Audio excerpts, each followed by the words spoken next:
By Setu Palaniappan. இன்னைக்கு நெல்லிக்காய் வச்சு ஒரு ஹெல்த்தியான ரெசிபி தான் பார்க்க போறோங்க. இந்த ரெசிபி செய்யறதுக்கு 1/2 கிலோ நெல்லிக்காய் எடுத்து வச்சிருக்கிறேன்.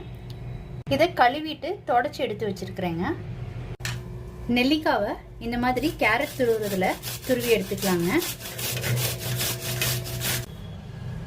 எல்லா நெல்லிக்காவையும் இந்த மாதிரி துருவி எடுத்துக்கிட்டாச்சு. இப்போ நம்ம அளவு அளந்துக்கலாம் எவ்வளோ நெல்லிக்காய் இருக்குன்றது. அப்பதான் நம்ம வெல்லம் போடுறது நம்மளுக்கு ஈஸியா இருக்கும்.